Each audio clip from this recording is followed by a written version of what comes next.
फारूक के पास सबसे बड़ी चीज क्या थी जानते हो? एक बार आपको जब अमीरुल मोमिनीन कहकर पुकारा गया, आपके आंसू निकल आए। लोगों से कहा, ऐ लोगों सुनो, मैं अपनी हैसियत बताता हूं। मेरी हैसियत क्या है? मैं खत्ताब का बेटा उमर हूं। बचपन में मुझसे 2 बकरियां नहीं संभाली जाती, मेरे बाप से मैं रोज मार खाता था। मैं बकरियों को संभाल नहीं पाता, मेरे बाप मुझे रोज मारते थे। खत्ताब का बेटा वो उमर हूं। लेकिन आज इस दौर में 36 लाख स्क्वायर किलोमीटर पर तन्हा उमर की निगरानी है। मिस्र भी, फिलिस्तीन भी, इराक भी, शाम भी, यमन भी, अरब का यह हिजाज और नज्द का इलाका पूरा एक उमर इब्न खत्ताब की निगरानी में चल रहा था। जो इस दौर के तकरीबन 36 लाख स्क्वायर किलोमीटर की बात होती है, तन्हा निगरानी चल रही है। लेकिन उस उमर इब्न खत्ताब ने यह नहीं कहा, यह मैंने अपने ताकत के बलबूते तुम पर हुक्मरानी कायम की है, मैं अपने अदल के बलबूते तुम पर इस हुक्मरानी का तख्त बिछाया है। नहीं, लोगों से कहा, क्या है लोगों, ये जो आज मुझे हैसियत मिली है इसलिए नहीं कि खत्ताब का बेटा उमर हूं, इसलिए कि मोहम्मद अरबी का गुलाम उमर हूं। सुभान अल्लाह, सुभान अल्लाह। अपनी निस्बत जब हुजूर से मजबूत करें, दुनिया उसकी ताकत का लोहा मानती है। नामूस रिसालत की हिफाजत पर जो आए हैं मैदान में, अल्लाह करीम ने उनके बाजुओं को ताकत बख्शी है और कुफ्फार और मुशरिकीन के सीनों में उनका रौब डाल देता है। ये तारीख की सच्चाइयां बताती हैं। आपको पता है सैयदना उमर फारूक रदी अल्लाह तआला अन्हु का ये अजीम खिलाफत का जमाना, उनके मुताल्लिक जो लिखा गया आज भी मौजूद है। सैकड़ों मील दूर रहने वाले कुफ्फार और मुशरिकीन की फौजें सिर्फ उनके नाम से कांपती थीं, डरती थीं। यही मुंसुर, यही वस्फ में आप कहता हूं कि वो नामूस रिसालत की हिफाजत और इश्क रसूल से भरा हुआ सीना लेकर चलो, ये इस जमाने का नहीं, हर जमाने का सबसे बड़ा हथियार है, सबसे बड़ा हथियार है। लोग आज ये कहते हैं, बाज लोग जो मेरे साथ हर जलसे में इन्वेस्टिगेशन करते भी रहते हैं, हर जगह चलते रहते हैं, कई मरतबा हमारे इलाके में भी आए और वो बार बार हमसे ये इन्वेस्टिगेशन करते हैं, आप चाहते क्या हिंदुस्तान में? जहां जा रहे हो ये पूरे मजमे को जमा कर रहे हो और जज्बे में और इनको जोश दिलाकर खड़ा कर रहे हो, क्या चाहते हो? उनको शायद ऐसा लगता होगा कि हम कोई बहुत बड़ी ऐसी तंजीम बना रहे हैं जो बम बांध करके कहीं उड़ जाए, उन्हें शायद ऐसा लगता हो, इसीलिए बार बार इस चीज की तलाश में सरगर्दा है। मैं खुल करके बयान करता हूं मेरे अजीजों, खुल करके।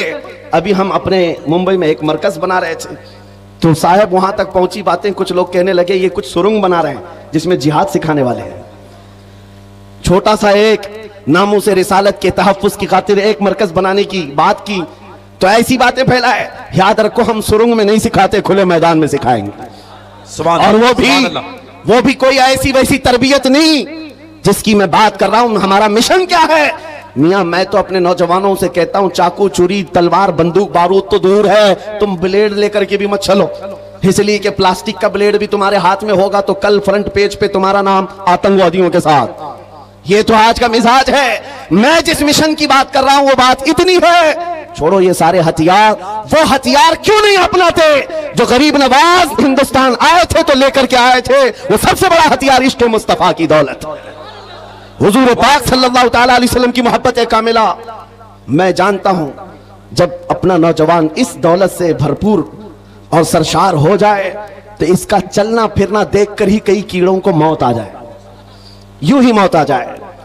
आपको कुछ करने की जरूरत नहीं, तन्हा आप हुजूर पाक के इश्क में चलते फिरते एक शक्ल तो बन जाओ, कम से कम इसकी बुनियाद तो रखो कि दुनिया तुम्हें पहचानने के लिए तुम्हारा नाम ना पूछे। कभी कंफ्यूजन इतना बढ़ जाता है कि तुम्हारे नाम से नहीं पता चलता तुम कौन से दीन के हो, तो दुनिया फिर तुम्हारे बाप का नाम पूछती है। बाप के नाम पर भी कंफ्यूजन आ जाता है तो दादा का नाम पूछती है, पता नहीं चल रहा कौन से धर्म से ताल्लुक रखता है, इसका नाम राजा है, बाप का नाम बबलू है, दादा का नाम टीनू मीनू है, कहीं से कुछ समझ में नहीं आता। मेरे अजीजों, ऐसी नौबत क्यों आए? आपका नाम, आपके बाप दादा का नाम पूछ करके दुनिया यकीन करे। मैं कहता हूं हुजूर पाक की मोहब्बत में अपने आप को इतना सरशार कर लो, किसी गली से गुजर जाए दुनिया देख करके कहे मदीने की गली का गुलाम नजर आता है, ताजदार मदीना का गुलाम नजर आता है। अल्लाह अकबर, या रसूल अल्लाह, जिंदाबाद जिंदाबाद अल्लाह। और ये नामूस रिसालत की हिफाजत ये अल्लाह रब्बुल इज्जत की शान है, वो खुद अपने हबीब की इज्जत की हिफाजत करता है। आपको पता है कुरान पाक में एक दो नहीं कई आयतें हैं, जब जब कुफ्फार ने हुजूर की तरफ उंगली उठाई थी तो जवाब पहले रब्बुल आलमीन का था। अबू लहब ने कहा था मोहम्मद तुम्हारे दोनों हाथ टूट जाएं, नाऊज़ु बिल्लाहि मिन ज़ालिक। रब ताला ने जवाब में आयत नाज़िल फरमाई, तब्बत यदा अबी लहब। मोहम्मद सल्लल्लाहु अलैहि वसल्लम के नहीं, अबू लहब के दोनों हाथ बर्बाद हो जाएं। कुरान में आयत है, ये नबी पाक की नामोस की हिफाजत नहीं है तो और क्या है, ये दिफा है, डिफेंस है जो खुद रब्बे जुल जलाल फरमा रहा है। अबू लहब ने कहा था, जब मेरे आका सल्लल्लाहु अलैहि वसल्लम के बेटे हजरत इब्राहिम का इंतकाल हो गया, हुजूर के 3 बेटे थे, तीसरे बेटे का जब इंतकाल हुआ तो ये बात फैलाई गई कि मोहम्मद सल्लल्लाहु ताला अलैहि वसल्लम की नस्ल खत्म हो गई, बेटों से नस्ल चलती है, ये तीसरा बेटा भी चला गया। नबी करीम सल्लल्लाहु ताला अलैहि वसल्लम गमगीन हुए।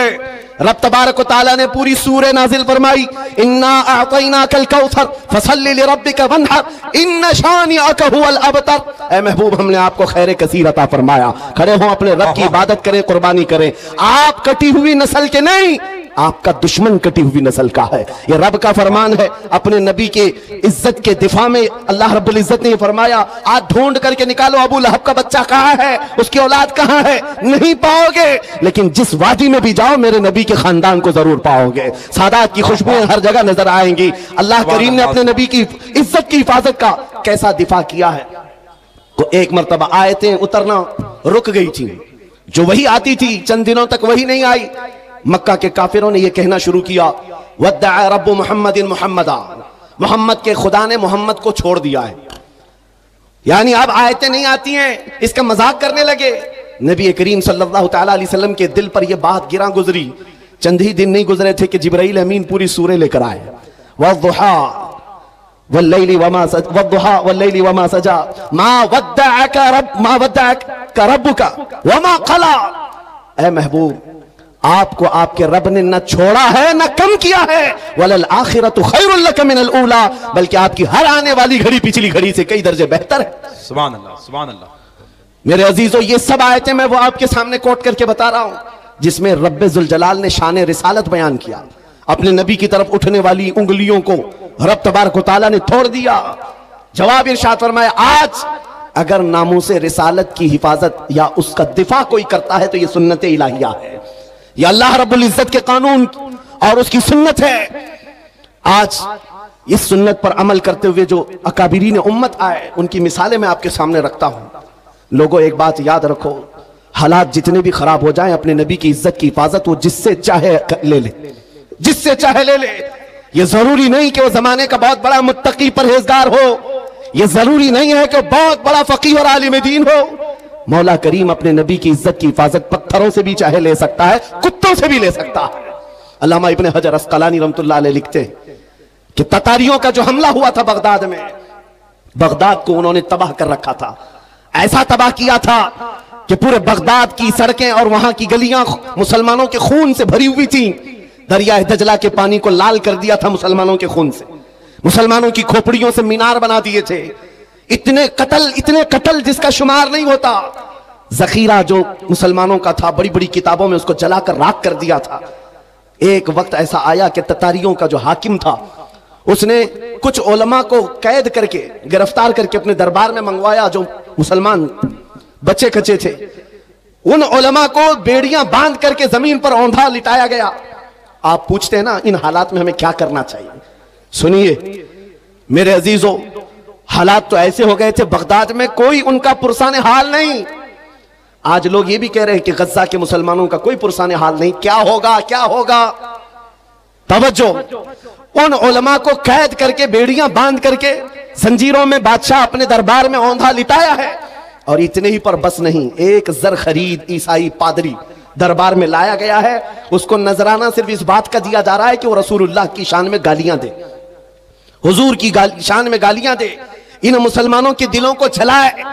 हर जमाने में दुनिया ये जानती है मुसलमान कत्ल से उतना डरता नहीं है जितना रसूल पाक की इज्जत पर कोई उंगली उठाता है तो उसे तकलीफ होती है। और है यह हकीकत है। हमारे बहुत सारे जुल्म सितम हम बर्दाश्त कर लेते हैं, लेकिन नबी पाक की शान में अदना तौहीन बर्दाश्त नहीं होती। उस जालिम ने एक ईसाई पादरी को दरबार में बुलाया, कहा इनके नबी की शान में गालियां देते रहो, सुन्नी जंक्शन की जानिब से समाअत कर रहे हैं। देने लगा। कौन है वहां पर जो हिफाजत करे मेरे नबी के नाम की इज्जत? कौन है? कौन हिफाजत करेगा? जो उलमा थे वो तो जंजीरों पे कैद हैं। कौन है? अल्लाह करीम जब चाहे जैसे चाहे हिफाजत करता है। दरबार में बादशाह का एक कुत्ता था जो सोने की जंजीर से कोटे पर बंधा रहता था। एक खूंटे पर बंधा रहता था। जैसे ही वो पादरी गालियां देने लगा, वहीं से कुत्ता भौंकने लगा, जोर जोर से भौंकने लगा। दरबारियों ने कहा कि तेरा बयान शायद कुत्ते को अच्छा नहीं लग रहा है, इसलिए कुत्ता भौंक रहा है। ईसाई पादरी ने कहा वो तो जानवर है, मेरा बयान क्या समझेगा। दूसरी बार गालियां देने लगा, कुत्ता फिर भौंकने लगा। फिर लोगों ने कहा तेरे बयान पर ही कुत्ता भौंक रहा है। उस ईसाई पादरी ने कहा मेरे बयान पर नहीं भौंक सकता, उसे क्या खबर है। तीसरी बार जब नबी पाक की शान में हर्जा सराई शुरू किया, उस कुत्ते ने जंजीर तोड़ दिया और उछल करके ऐसे दरबार में आया, उस ईसाई पादरी के सीने पर चढ़कर उसे दम सदन में चाक करके 2 टुकड़ों में बदल दिया। उस कुत्ते की हैबत ऐसी तारी थी, पूरे दरबार में सिपाही से लेकर बादशाह तक हर आदमी खड़ा रह गया और कुत्ते को देखने की भी ताब नहीं थी। ऐसा लगता था कोई शेर बबर आया हुआ है। उस कुत्ते की हैबत से लोग डरे हुए थे।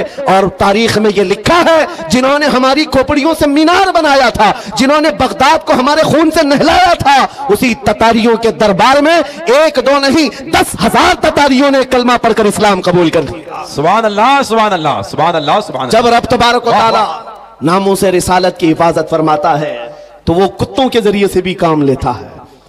ये बात याद रखो।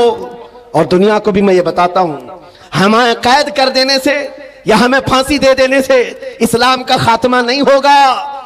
कुछ लोग ये समझते होंगे, आपको पता है तारीख में जब मुरादाबाद में किफायत अली काफी रहमतुल्लाह ताला अलैह को फांसी पर चढ़ाया गया था, अंग्रेज 8 दिन तक जश्न मना रहे थे। एक ऐसे मौलवी को हमने फांसी पर चढ़ाया है जिसकी जुबान चलती थी तो हजारों लोग उसे सुनते थे और पूरे लोगों में उसका एक रौब था। हमने उस मौलवी को खत्म कर दिया। मुसलमानों में एक खौफ पैदा हो जाएगा, डर पैदा हो जाएगा। अंग्रेज 8 दिन जश्न मनाए होंगे, लेकिन उन्हें खुदाई कानून मालूम नहीं। मुरादाबाद में फांसी पर चढ़ा रहे एक आशिक रसूल को और परवरदिगार आलम उसी मुरादाबाद के पड़ोस शहर बरेली में इमाम अहमद रजा को पैदा कर रहा है। वो ऐसा आशिक रसूल पैदा किया, जब वो जवान हुआ तो सिर्फ कलम से नहीं, सिर्फ जुबान से नहीं, बल्कि पूरी तहरीक छेड़ दी। और आज हालत ये है, अंग्रेज एक आशिक रसूल को फांसी पर चढ़ाकर ये समझते थे कि इश्क रसूल का खात्मा हो गया। नहीं, मुमकिन नहीं है। बरेली की जुबान फिर चली है तो ऐसे चली, खित्ता खित्ता आज बोलता है, डाल दी कल्ब में असमत मुस्तफा सैयदी आला हजरत पे लाखों सलाम। अजीजान गिरामी वक़ात, आज इन हालात को देखकर जो सरासीमगी है नौजवानों में, मैं 2 चीजें अर्ज करता हूं। सरकार सैयदी हुजूर हाफिज मिल्लत रहमतुल्लाह ताला अलैह का फरमान मेरे वालिद गिरामी से मैं नकल करके आपके सामने रखता हूं, जो वो अपने शागिर्दों के दरमियान कहा करते थे, 2 चीजें अपनी जिंदगी में लाजिम रखो। किसी जालिम से डरना मत, किसी मजलूम पर अपना जबर या अपनी ताकत का इस्तेमाल नहीं करना। किसी कमजोर पर ताकत का इस्तेमाल नहीं और किसी जालिम से डरना नहीं। ये 2 चीजें लेकर के चलो, तुम्हारा कुछ नहीं होगा। कलमा तैयबा पढ़ा है और मेरे नबी की उम्मत में हो, मौत तो यूं भी किसी बिस्तर पर आनी ही है, और जब मौत आना ही है तो मेरे नबी की सुन्नतों पर आ जाए, हुजूर की मोहब्बत में आ जाए, क्या फर्क पड़ता है। अजीजा ने गिरामी वक़ार, इस जुमले को लेकर चले, खासकर आपके इस सूबे में, यहां लोगों को बिल्डोजर से डराया जाता है। मुसलमानों, एक छोटी मशीन से डरने वाली कौम तो नहीं हो, गैर कानूनी चीजों से बच जाओ। बिल्डोजर क्या, कई इससे बड़ी मशीनें भी आए, तुम्हें हिलाना नहीं चाहिए। हाँ, ज्यादा से ज्यादा गैर कानूनी या फिर किसी तरह से अपने हवस के लिए मकानों को या दीवारों को गिराया जा सकता है, लेकिन मजबूत इश्क रसूल हो, इससे बड़ी ताकतें भी तुम्हारे सीने से इश्क रसूल नहीं छीन सकती। वाह वाह वाह, नहीं छीन सकती। बस उस दौलत को बनाओ, उस दौलत को बनाओ जो छीनी नहीं जा सकती, जिसको आला हज़रत इमाम अहले सुन्नत फाजिल बरेलवी फरमाते हैं, ऐ इश्क तेरे सदके जलने से छुटे सस्ते, ऐ इश्क तेरे सदके जलने से छुटे सस्ते, जो आग बुझा देगी वो आग लगाई है, आग लगाई है। वाह वाह, बस उस इश्क की बात मैं करता हूं। वो अगर तुम्हारे पास है तो ये छोटी मोटी मशीनें क्या तुम्हारा बिगाड़ेंगी? घर तोड़ सकते हैं, या तुम्हारी जायदादें ले सकते हैं, या तुम्हें जेलों की सलाखों पर बंद कर सकते हैं। इतना अगर होता है तो आपको यह आदत डाल लेनी चाहिए, मुजफ्फर को मुक़य्यद न समझे सयाद, मेरी असीरी भी सुन्नत आबाई है। वाह वाह, अगर कैद हो भी जाए तो इतनी बात याद रखो, हमारी असीरी भी सुन्नत आबाई है। अजीज़ान गिरामी औकात, नामों से रिसालत की हिफाजत पर जिन्होंने पहरा दिया है, उनकी चंद मिसालें मैं अर्ज कर रहा था। वो सहाबा इकराम रिज़वानुल्लाहि ताला अलैहिम अजमाइन, जिनकी हैबत का आलम यह था कि वो तन्हा जाते लेकिन दुनिया को खौफजदा करते थे। किस बात पर? अरे पैबंद लगे कपड़े पहनकर जा रहे हैं, पैरों में चप्पल नहीं है, हाथों में ऐसी तलवारें जिससे सब्जियां नहीं कटती, लेकिन उसके बावजूद हजारों की फौज में उनका रौब था। सैयदना खालिद बिन वलीद सैफुल्लाहिल मसलूल 125 जंगें अपनी जिंदगी में लड़ी, एक जंग में भी शिकस्त नहीं हासिल किया, शिकस्त नहीं हुई। उनकी एक तलवार का वजन 35 किलो का था, वो ढाल 40 किलो की, ये लेकर लड़ते थे और जिस मैदान में उतरते थे सफों की सफे दरहम बरहम। कौन नहीं जानता आज दुनिया में खालिद बिन वलीद का नाम, जिसको अल्लाह के रसूल ने सैफुल्लाहिल मसलूल कहा। लेकिन जानते हो इतनी महारत ताम्मा, जंगी मैदान का एक ऐसा बतले जलील जो कभी शिकस्त का मुंह नहीं देखा। एक भरी जंग के दौरान अमामा गिर गया था, कुफार सामने हैं और तलवारें सोते हुए हैं, गर्दन पर तलवार आ सकती है। खालिद बिन वलीद तलवारों की परवाह नहीं कर रहे, उस अमामा को उठाने जा रहे हैं, अपनी पगड़ी उठाने जा रहे हैं। और दोनों काफिर वहां जो आपकी गर्दन के पास थे वो देखकर हैरत में रह गए। ऐसा सिपहसालार जो हर जंग को फतह कर लेता है, आज अपनी गर्दन बचाने की बजाय अपनी पगड़ी बचाने चल पड़ा। ये तो जंग के हुनर नहीं होते, एक छोटा सिपाही भी ऐसी गलती नहीं करता। खालिद बिन वलीद बड़े इत्मीनान के साथ अपनी पगड़ी उठा ले और अपने सर पर रख लिया। और उन काफिरों ने पूछा, हम तो तुम्हें बहुत बड़ा माहिर सिपहसालार समझते, लेकिन तुमने आज ऐसी गलती की है जो एक छोटा सिपाही भी नहीं करता। हम अपनी तलवारें, नंगी तलवारें तुम्हारी गर्दन तक ला चुके थे और तुम उस पगड़ी के पीछे भाग रहे थे, अभी गर्दन अलग कर देते हम। खालिद बिन वलीद ने कहा, फिर अलग किया क्यों नहीं, फिर इंतजार क्यों कर रहे थे, अलग किया क्यों नहीं?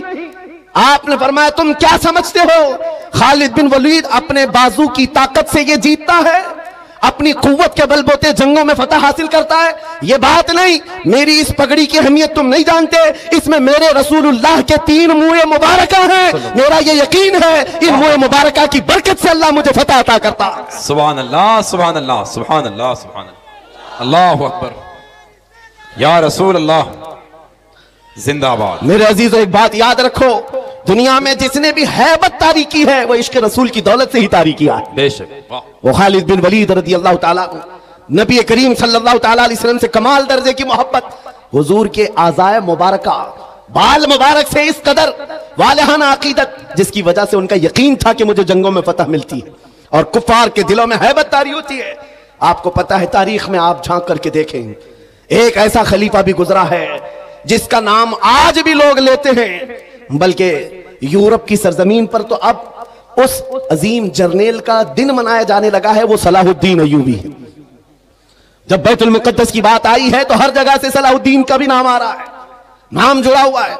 इटली और डेनमार्क में अब लोग सलाहुद्दीन डे मना रहे हैं। हम नहीं, दुश्मनाने इस्लाम भी कहते हैं ऐसा जर्नेल हमने देखा नहीं तारीख में, इसलिए कि 50-50 हजार लोग कैद होकर आते अगर जंग में, तब भी सबको आजाद करता था, माफ करता था, बड़ा दिल रखता था, बहुत बड़ा दिल रखता था। उस सलाहुद्दीन की बात कर रहा हूं जिसकी ताकत का लोहा पूरी दुनिया मानती रही। सलीबी ताकतों ने लिखा है, एक मैदान ऐसा भी हमने देखा, मुसलमान तारीख निगारों की बात नहीं कर रहा हूं, अंग्रेज तारीख निगार लिखता है, एक मैदान ऐसा भी आया जब 4 लाख सलीबी थे, लेकिन मुकाबले में सलाहुद्दीन के पास सिर्फ 12,000 की फौज थी, फिर भी डटा रह गया। और डटा ही नहीं रहा बल्कि 4 लाख को तितर बितर करके रख दिया। वाह वाह, वो ताकत का लोहा दुनिया मानती थी। उस सलाहुद्दीन की बात मैं कर रहा हूं। ये दौलत कहां से थी सलाहुद्दीन के पास, जो खालिद बिन वलीद को मिली, जो उमर इब्न खत्ताब को मिली रज़ी अल्लाहु अन्हुमा, वही सलाहुद्दीन अय्यूबी के पास भी थी। बुर्निस नाम का एक ऐसा ईसाई सिपहसालार था जिसने मुल्के शाम में कुछ मुसलमानों को गिरफ्तार किया जो हज पे जा रहे थे, औरतों को जलील किया, उनको कोड़े मारे, उनका माल लूट लिया।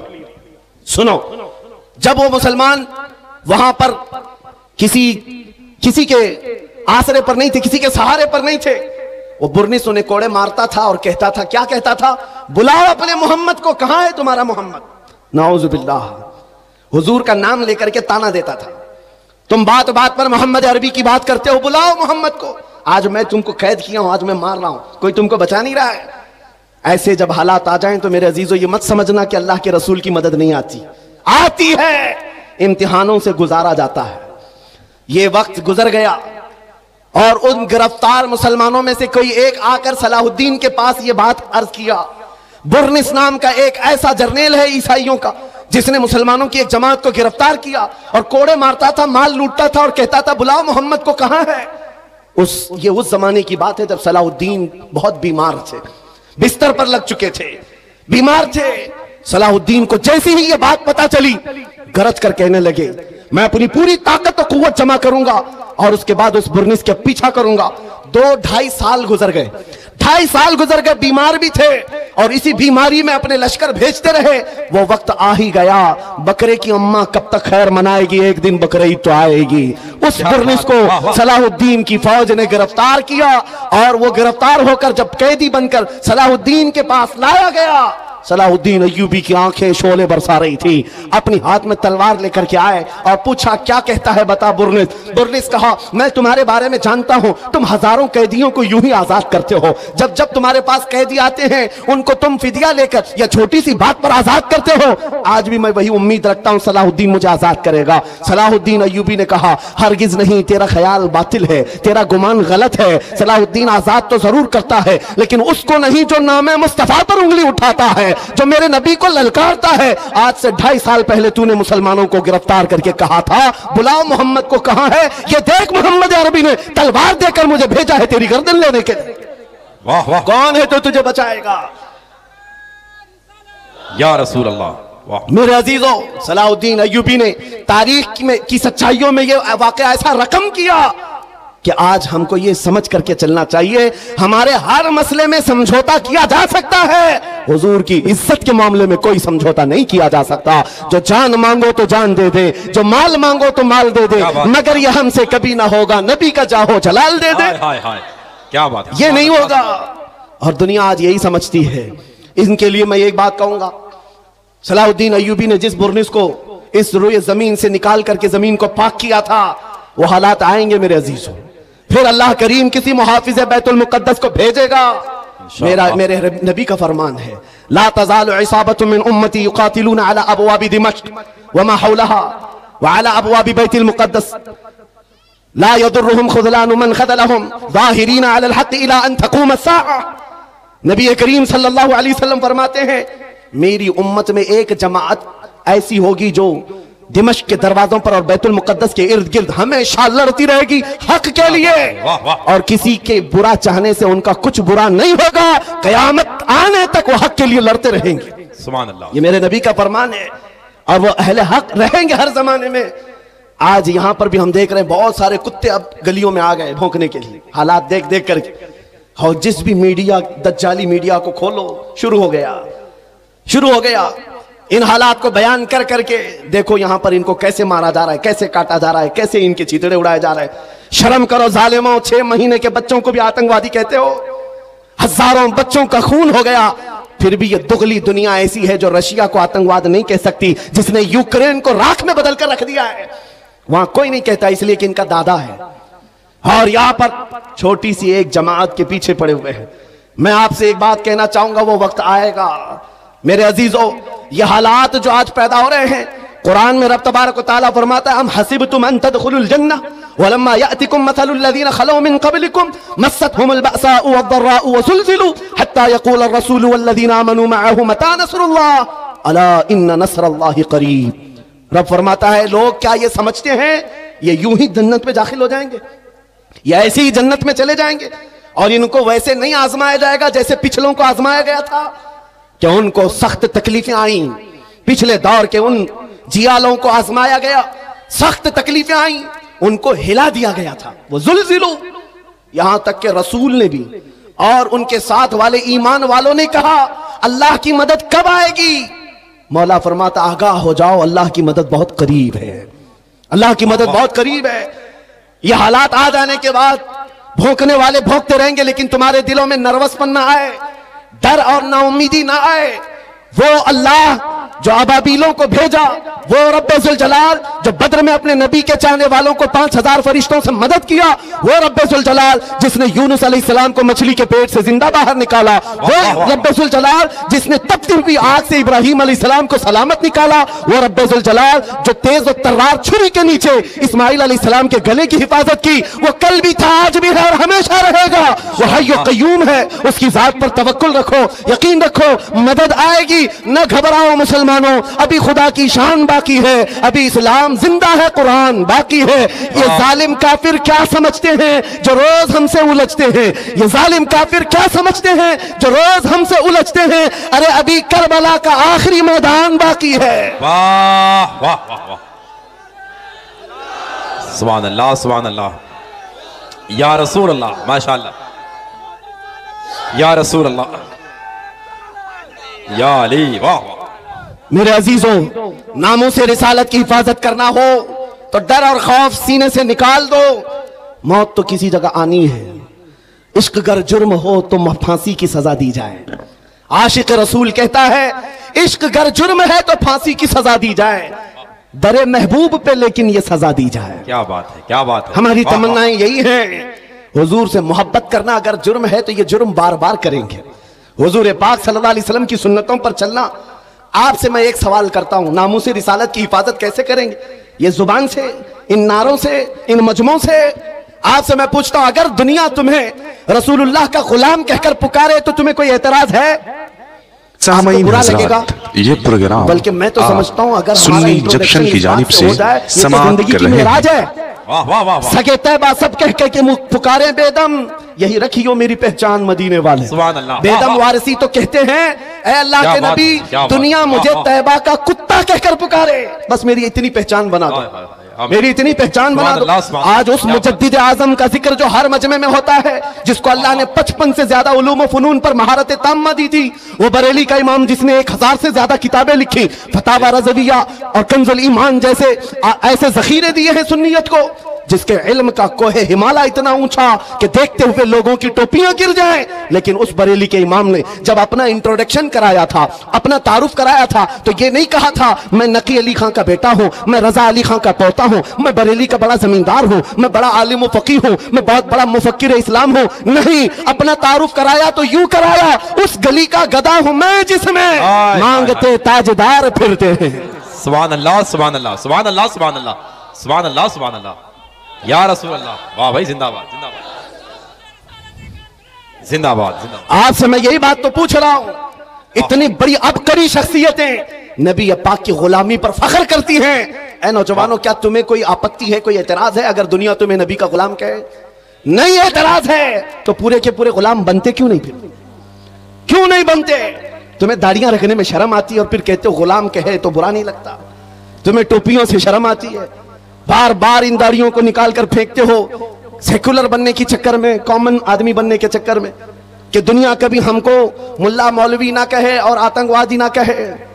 याद रखो मेरे अजीजों, चंद दिनों पहले एक ऑटो ड्राइवर हमारे पास आए, उन्होंने पूछा था हजरत इस जमाने में भी दाढ़ी रखना वाजिब है?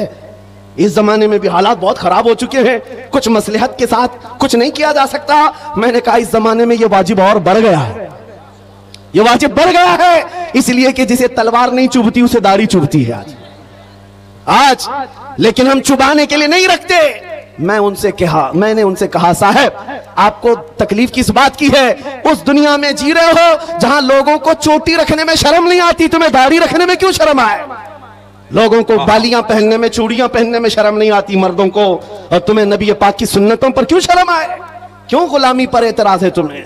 जब नहीं है तो खुलकर मैदान में आओ और दुनिया को बताओ मेरे नबी से मेरा रिश्ता कल भी था और आज भी है, अपना सब कुछ गुंबद खतरा कल भी था और आज भी है। वाह, तो खुल करके गुलामी करो, खुल करके गुलामी करो, छुपा छुपा कर ये नहीं।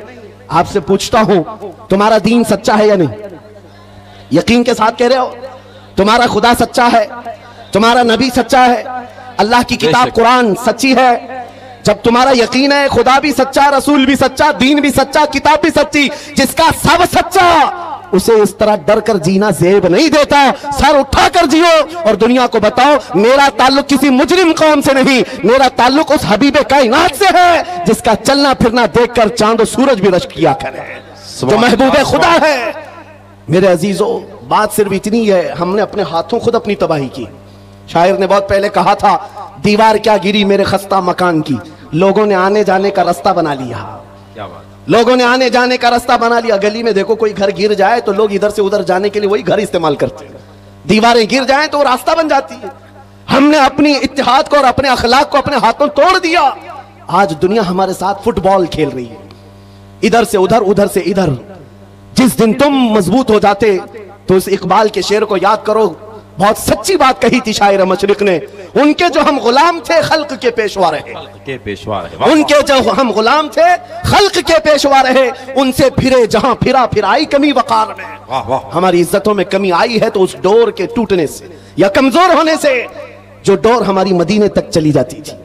आओ ऐ नौजवानों, बेखौफ होकर मेरे मुस्तफा की सुन्नतों को आम करो।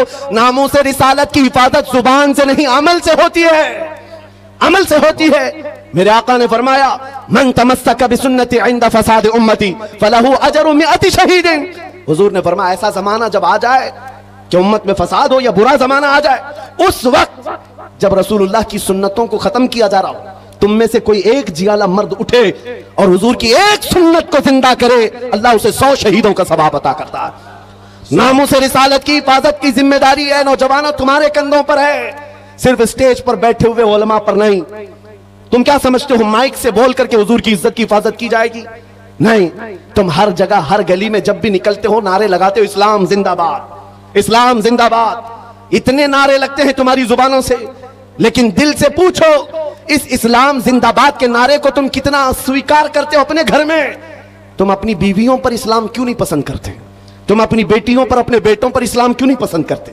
जरा शादियों में जाकर माहौल देखो, वहां इस्लाम जिंदाबाद कहां चला गया? वहां वो आवारगी, वो बेपर्दगी। अजीजा ने गिरामी वकार, कौलो अमल में एक हो जाओ। अगर इस्लाम से मोहब्बत करते हो तो अपने घरों से मोहब्बत करो, माहौल ले आओ। दुनिया आज तुम्हारे साथ जो खेल रही उसकी वजह यह है तुमने अपने कल्चर, अपने अखलाक को निकाल कर फेंक दिया अपने घरों से। सुबह उठ करके गाने लगाना, अपने घरों में बड़े बड़े टीवी स्क्रीन लगाकर बच्चों की तरबियत टीवी सीरियल और फिल्मों से करना, यह तुम्हें ज़ेब नहीं देता, जिसकी वजह से आज बच्चों के हाथ में कुरान नहीं ताश के पत्ते आ गए। आज हमारे उन नौजवान बच्चों को हम देख रहे हैं जो रात भर गली के नुक्कड़ पर बैठकर इंटरनेट चलाता है और गेम खेलते खेलते सुबह कर देता है। ये वो नौजवानों के हाथ हैं जिनके हाथों में तकदीर थी, एक ऐसी तकदीर थी कि ये मक्का से निहत्ते निकले थे तो पूरी दुनिया में छा गए थे, पूरी दुनिया में छा गए थे। कोई ताकत इनका रास्ता नहीं रोक सकती थी। मैं तुम्हें याद दिलाता हूं हमारे असलाफ कौन थे, हमारे बुजुर्ग, हमारे पुरखों की तारीख क्या थी। हमारे पुरखों की तारीख तो ये थी, टल न सकते थे जंग में अगर अड़ जाते थे, पांव शेरों के भी मैदान से उखड़ जाते थे। अरे हक से सरकश हुआ कोई तो बिगड़ जाते थे। तोप क्या चीज, तेग क्या चीज है, हम तो तोप से भी लड़ जाते थे। वाह वाह, हमारे असलाफ वो थे, दश्त तो दश्त है दरिया भी न छोड़े हमने, बहरे जुल्मात में दौड़ा दिए घोड़े हमने। आ गया दिया जाने कभी यूरोप के कलीसाओं में तो कभी अफ्रीका के तपते हुए सहराओं में। आ गया ऐन लड़ाई में कर वक्त नमाज, किबला रूहों के जमीन बोस हुई कौम हयाज। एक ही सफ में खड़े हो गए महमूद अयाज, न कोई बंदा रहा न कोई बंदा नवा। यह हमारे असलाफ की तारीख थी जो तुम भुला बैठे हो। आज नामों से रिसालत की हिफाजत की बात बार बार तुम्हें याद इसलिए दिलाई जा रही है, तकरीरों से कम अपने अमल से ज्यादा हो सकता है। नामों से रिसालत की हिफाजत के लिए ऐ नौजवानों तुम कमेटियां बनाओ। मैंने बहुत सारे खिचड़े कमेटियां देखी, नियाज कमेटियां हैं, चादर कमेटियां हैं, गागर कमेटियां हैं, उर्स कमेटियां हैं, अखलाक रसूल कमेटी क्यों नहीं, जो हर नौजवान उठ करके ये अहद करे, दुनिया भोंकती है तो भोंके, इस जमाने में भी मैं मेरे नबी का वफादार हूं और उनकी सुन्नतों को लेकर चलूंगा। याद रखो नौजवानों, जब तुम्हें कोई कहता है तो तुम ये कहते हो अभी तो जवानी है मौलाना, ऐश करने दो, अभी अभी हम जवान हुए हैं, थोड़ा सा एंटरटेन करने दो, हमारी लाइफ को एंजॉय करने दो। याद रखो जवानों, तुम कुफ्फारों मुशरिकीन की इक्तिदा करने के लिए नहीं भेजे गए, तुम उनके मुकल्लिद बनाकर नहीं भेजे गए, तुम उनकी जिंदगियों पर अपनी जिंदगियों को ना नापो। अगर कोई नंगा घूमता है तो तुम्हें उस पर फर्क नहीं पड़ना चाहिए। अगर कोई अय्याशी के अड्डे पर बैठा है तुम उसे ना देखो। तुम कौन हो? खैर उम्मत हो। तुम कौन हो? नबी पाक की अमानत हो। तुम्हारा मसलक, तुम्हारा मजहब, तुम्हारा मशरब क्या होना चाहिए जो ताज शरिया बदरुल तरीका ने हमें सिखाया था। जिंदगी ये नहीं किसी की किसी के लिए, जिंदगी है नबी की, नबी के लिए। ना समझ मरते हैं जिंदगी के लिए, अरे जीना मरना है सब कुछ नबी के लिए, नबी के लिए। वाह वाह। खैरुल अज़किया हज़रतुल अल्लाम अब्दुल मुबीन नौमानी साहब अदामल्लाहु इक़बालहु, असातिज़ा अशरफिया खुसूसियत के साथ मेरे मोहसिन हज़रतुल अल्लाम नईम साहब क़िबला और जुमला असातिज़ा किराम, हाज़रीन अहले सुन्नत व जमात, खाहरान मिल्लत इस्लामिया, अस्सलामु अलैकुम व रहमतुल्लाहि व बरकातुहू। अल्हम्दुलिल्लाह अल्हम्दुलिल्लाहिल हन्नानिल मन्नान अल्लज़ी खलक़ल इंसान व अल्लमहुल बयान वस्सलातु वस्सलामु अला रसूलिही सय्यिदिल इंसी वल जान व अला आलिही व अस्हाबिही ज़विल खैरि वल इहसान अम्मा बअद फ़अऊज़ु बिल्लाहि मिनश शैतानिर रजीम बिस्मिल्लाहिर रहमानिर रहीम अन्नबिय्यु औला बिल मुअमिनीन मिन अनफुसिहिम इला आखिरि हाज़िहिल आयह सदक़ल्लाहु मौलानल अज़ीम व बल्लगना रसूलुहुन नबियुल अमीनुल मतीनुल मुख्तारुल करीम व नहनु अला ज़ालिका मिनश शाहिदीन वश शाकिरीन वल हम्दुलिल्लाहि रब्बिल आलमीन।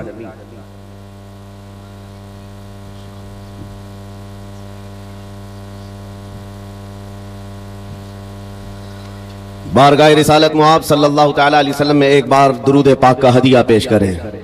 अल्लाहुम्मा सल्लि अला सय्यिदिना व मौलाना मुहम्मदिन मअदनिल जूदि वल करम व आलिहि व अस्हाबिहिल किराम व इब्निहिल करीम व बारिक व सल्लिम सलातन दाइमतन सरमदन अबदा।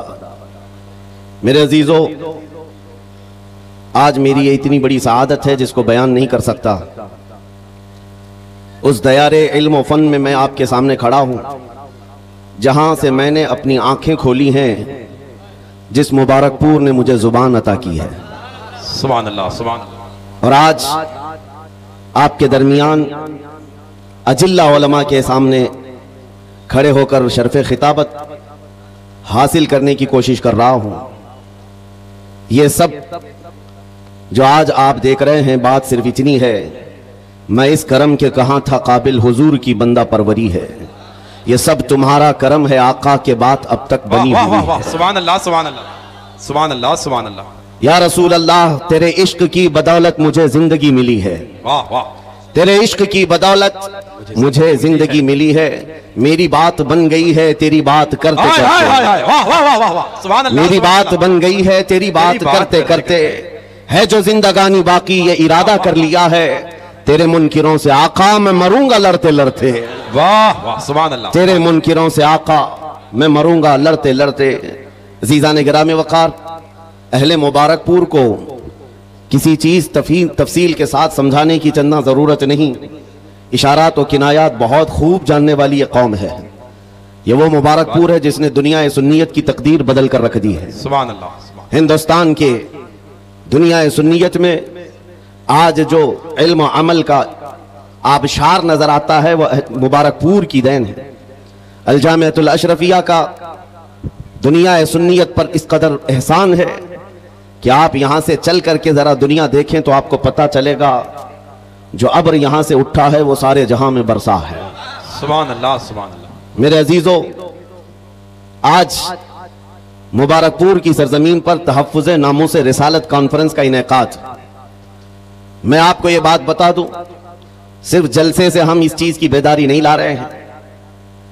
कई दहाइयों से आपकी सरजमीन से नामूस रिसालत की हिफाजत का बहुत बड़ा जिम्मा अशरफिया अदा कर रहा है।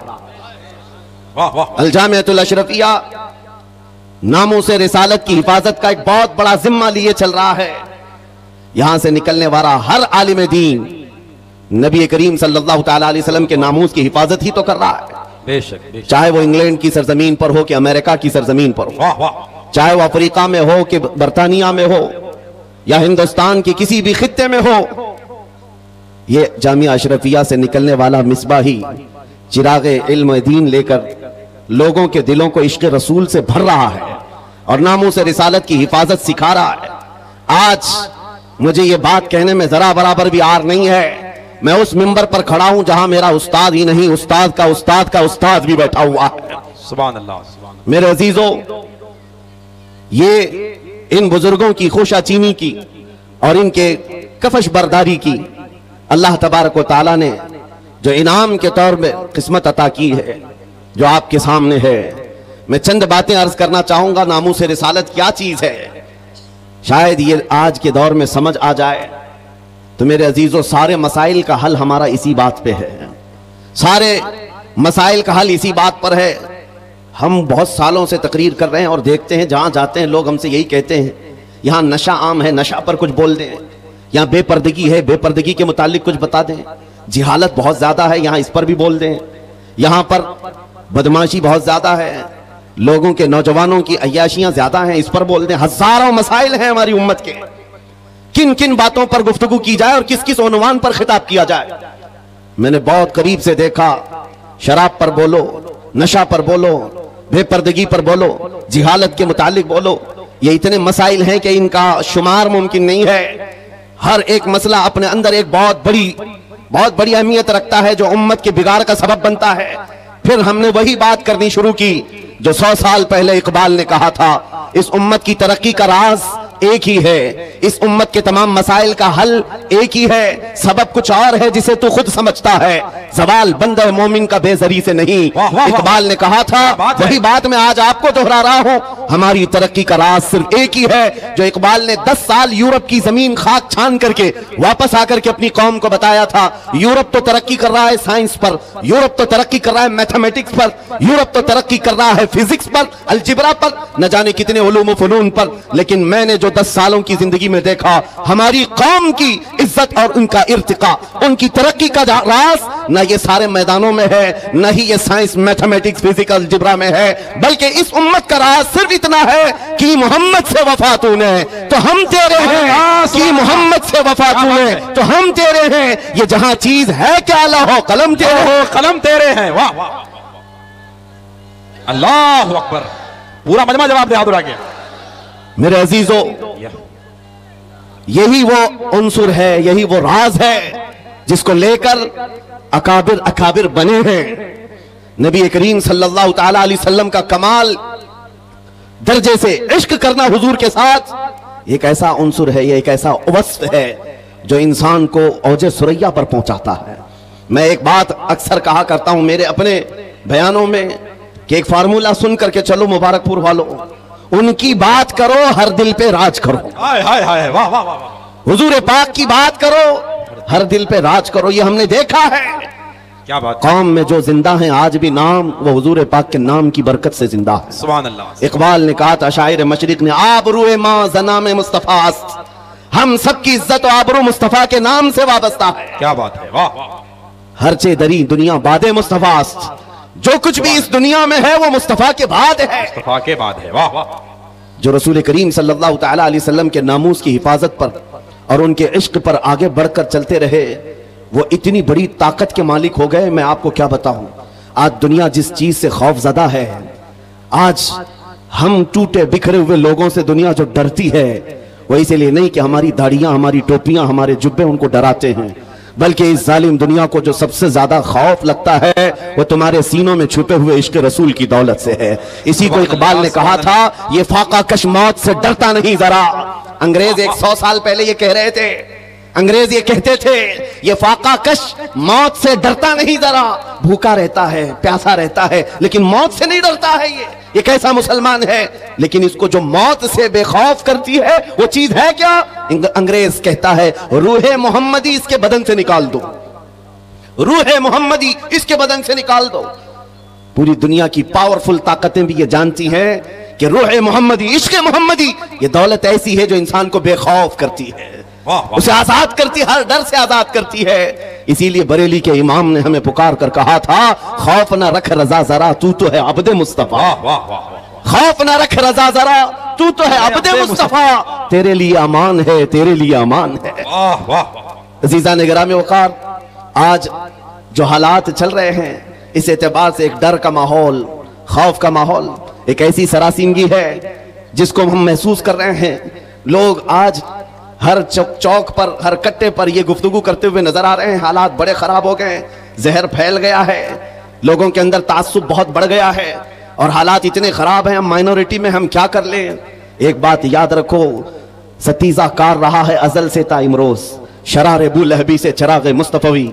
ये हालात आज ही खराब नहीं हुए हैं, हमारी तारीख इससे भरी पड़ी हुई है। हालात हर जमाने में इसी तरह के होते रहे और इस्लाम का ये हसीन पौधा उसी तरह लहलहाता रहा।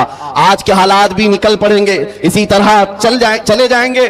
चांद को भी गहन लगता है, लेकिन जब गहन छट जाता है वो अपने आबो ताब के साथ चमकता है। आज इस उम्मत के हवाल अगरचे खस्ता नजर आते हो, लेकिन तुम्हें नर्वस होने की जरूरत नहीं, तुम्हें डर करके अपना घर, अपना दीन और अपना मसलक बदलने की जरूरत नहीं है। इंतजार करो वो रब्बे कदीर जो अंधेरों के बाद उजाले सुबहाने लाता है, वो रब कदीर जो रात के बाद सुबह लाता है, हम पर आए हुए इस गहन को भी मौला दूर फरमाएगा। इसी बात को मैं कहता हूं, आज दुनिया शोर मचा रही है, जो हालात चल रहे हैं, मैं मुख्तसर सी बात करके इशारे में आगे अपने मौजू की तरफ आता हूं।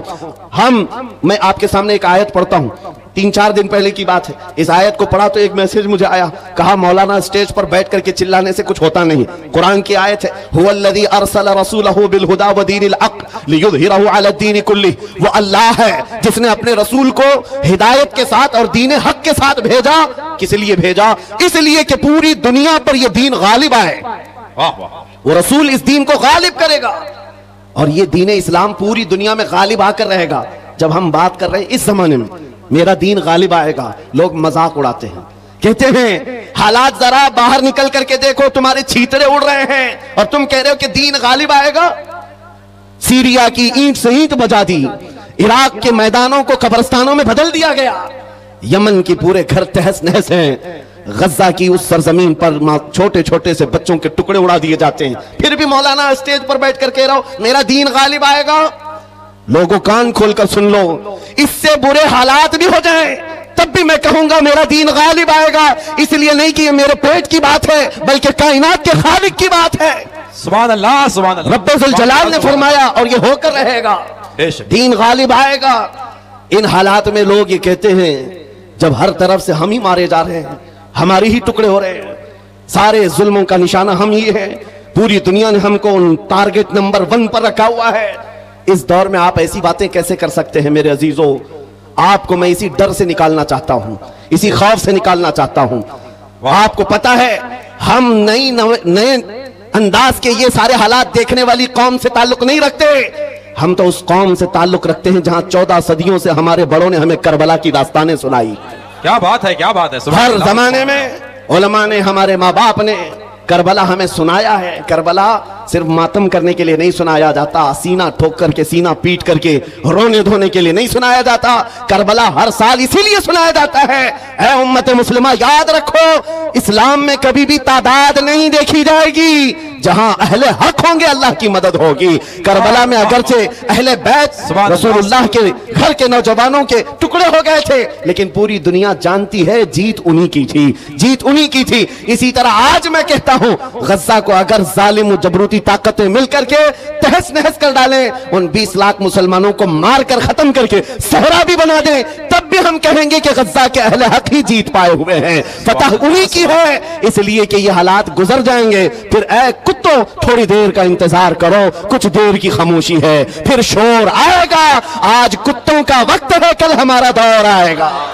सुभान अल्लाह, अल्लाहु अकबर, या रसूल अल्लाह, जिंदाबाद जिंदाबाद, वाह वाह, माशाअल्लाह, सुभान अल्लाह, सुभान अल्लाह, सुभान अल्लाह, सुभान अल्लाह। तवज्जो, मैं बात अब नामों से रिसालत के मुतालिक अर्ज करता हूं। जिसने इस टॉपिक को पकड़ लिया, हुजूर पाक की इज्जत को, और वो अपनी जिंदगी में उसकी अहमियत को समझ लिया, मेरे अजीजों, सिर्फ फिर वो बुलंदियों का ही सफर करता है, फिर वो उरूज की तरफ है और उसकी ताकत का लोहा पूरी दुनिया मानती है। मैं चंद मिसालें आपके सामने रखूंगा। जानते हो खुलफाए राशिदीन में सबकी अपनी फजीलतें हैं, लेकिन खलीफा दुव्वम फारूक आजम सैयदना उमर इब्न खत्ताब रदी अल्लाह ताला अन्हु के जलाल का और उनकी अजमत और हैबत का एक अलग अंदाज था। कैसर और किसरा भी थर थर कांपते थे, और वो नंगी पीठ पर पीपल के दरख्त के नीचे सोने वाला गुलाम रसूल, लेकिन पूरी दुनिया ताकत का लोहा मानती थी। वजह क्या है? वो इश्क रसूल से भरा हुआ सीना लेकर चलता था। उमर फारूक के पास सबसे बड़ी चीज क्या थी जानते हो? एक बार आपको जब अमीरुल मोमिनीन कहकर पुकारा गया, आपके आंसू निकल आए। लोगों से कहा, है लोगों सुनो, मैं अपनी हैसियत बताता हूं। मेरी हैसियत क्या है? मैं खत्ताब का बेटा उमर हूं। बचपन में मुझसे 2 बकरियां नहीं संभाली जाती, मेरे बाप से मैं रोज मार खाता था, मैं बकरियों को संभाल नहीं पाता, मेरे बाप मुझे रोज मारते थे। खत्ताब का बेटा वो उमर हूं, लेकिन आज इस दौर में 36 लाख स्क्वायर किलोमीटर पर तन्हा उमर की निगरानी है। मिस्र भी, फिलिस्तीन भी, इराक भी, शाम भी, यमन भी, अरब का यह हिजाज और नज्द का इलाका पूरा एक उमर इब्न खत्ताब की निगरानी में चल रहा था, जो इस दौर के तकरीबन 36 लाख स्क्वायर किलोमीटर की बात होती है। तन्हा निगरानी चल रही है, लेकिन उस उमर इब्न खत्ताब ने यह नहीं कहा ये मैंने अपने ताकत के बलबूते तुम पर हुक्मरानी कायम की है, मैं अपने अदल के बलबूते तुम पर इस हुक्मरानी का तख्त बिछाया है। नहीं, लोगों से कहा क्या है लोगों, ये जो आज मुझे हैसियत मिली है इसलिए नहीं कि खत्ताब का बेटा उमर हूं, इसलिए कि मोहम्मद अरबी का गुलाम उमर हूं। सुभान अल्लाह, सुभान अल्लाह। अपनी निस्बत जब हुजूर से मजबूत करें, दुनिया उसकी ताकत का लोहा मानती है। नामूस रिसालत की हिफाजत पर जो आए हैं मैदान में